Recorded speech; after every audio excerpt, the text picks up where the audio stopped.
Hi mga ka-MTG, nandito nga po pala uli kami. Papunta nga po pala kami sa Farmville Resort. Dito po sa Pinamalan, sa Barangay Maligaya. At kami po ay bumabiyahe, punta po doon sa resort. Simula po sa bayan ng Pinamalan hanggang doon po sa resort ay almost 2 km po ang biyahe.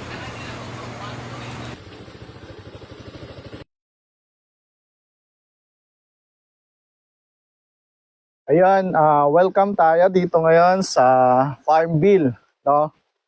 Nature's Parks and Campsite Resort dito sa Barangay Malaya, Pinamalayan, Oriental, Mindoro. Ayan, ito ang kanilang entrance. Ito ay ilang parang 2 to 3 kilometer from highway.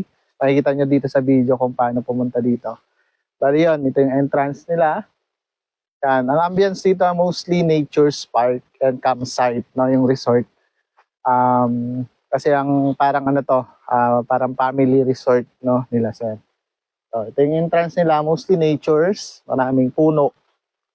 So, pasok tayo. Yan. Andito yung kanilang hall, hanggang doon. Ito, ito yung kanilang parang bago ngayon na hall nila. Yan, dito dinaganap yung mga events nila sir. Dito sa lugar na to. Yan, bali ang ano niya, ambience niya is more on natures, no? Maraming mga puno, papansin nyo. Yan, maganda yung kanyang pagkakasalansa ng mga halaman. Marirelax kayo dito kasi more on nature, tahimik, no? Ito yung bagong hall, pwede ditong mag-video okay. Tapos kung may mga events, pwede kayo dito sa hall nila, sir. Dito tayo. Diretso tayo. Yan, mostly ang ambience talaga niya, more on natures, maraming iba't ibang puno. Yan, meron silang mga pili dito, ng grafting. Ito, galing pa atang Bicol. Yan, pili. No. Meron mga aratilis. Yan, mga pili. May saging din. Yan, ito yung kanilang pinakang entrance dito sa loob. Meron silang, yan, sabi, mag-shower muna daw. Pero ito yung pinakang welcome nila.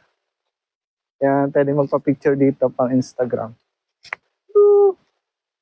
Yan, tapos pasok tayo. May mga bulaklak. Maganda yung pagkakasalansa ng mga halaman nila. Mayroon silang ano dito, oh. Ano to? Langka. Oh. Mukhang malalaking langka ito. Yan, dito may mga maliliit na kubo, no? May parang hall. Yan, nandito yung part ng may swimming pool. Part na yan. Ayan. Yan, meron dito landscape pa rin. May duyan silang bago dito. Pwede tayong magdoyan dito. Yan, meron silang mga landscape, more on natures. Yan, meron silang mga kubo, no? Nakalagay naman doon sa website nila, paki-visit farmvilleresort.com or doon sa Facebook page nila or sa Mindoro Travel Guide. Makikita nyo doon yung rates nila sa mga kubo, no? And contacts. Yan. Ganyan. May mga kubo. Pwede ditong mag-ihaw. Meron silang ihawan. Then may farm dito sa likod eh. Yan. Yan, may farm dito. Tanim sila ng mga gulay. No? Yan, may gulayan dyan. Yan, bali dito, nandito yung swimming pool nila. So tayo dito. Diba, pwedeng ilatag pa yung ano para hindi masyadong mainit. May video okay, may kubo ulit. Yan, ito yung swimming pool nila. May pangbata at mayroong pang matanda. Yan. Nature yung ano dito, yung kanilang swimming pool galing sa fresh water. Yan.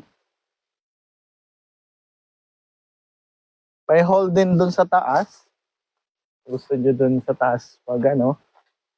Ayan, yan, may halaman. Yan ang kanilang CR. Mostly nature's ano to, friendly. No? Ayan.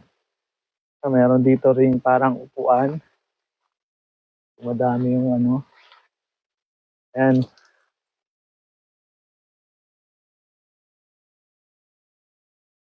Dito yung kanilang mga kwarto. Tayo. Yan, ganda ng entrance. Oh. Ching. Ito yung mga kwarto nila. Dalawa at tatlo to. Kwarto. Yan. Ito yung kanilang environment. Yan. Hindi pa masyadong linis yung kwarto. Pero yan, may kwarto silang tatlo. Then yun, mayroong mga halaman doon sa part na yun. No? Yan. Pag mayroong kayong ano, gusto nyong parang tahimik na lugar na may ano, swimming pool at the same time nature's friendly. Parang park siya na maraming halaman, maraming puno. No? Pwede kayong magstay dito sa Farmville, no? Nature's and Campsite Resort dito sa Barangay Malaya, Pinamalayan, Oriental Mindoro. No? Ipapakita namin kung paano pumunta dito, mostly from highway. No, affordable din ng kanilang mga rooms and mabait yung may-ari nito. Kaya hopefully, mag-visit kayo. You can check Mindoro Travel Guide sa info ng resort or visit www.farmvilleresort.com. Yan. Pwede kayong magtingin doon or tumawag sa kanilang telephone. Nilalagay rin namin sa ilalim o dito sa baba itong video na to para makita nyo ang details, no, ng mga humagkano at ano pa yung pwede nating ma-accommodate dito sa resort na to. Yun, thank you so much and God bless. Ingat tayo.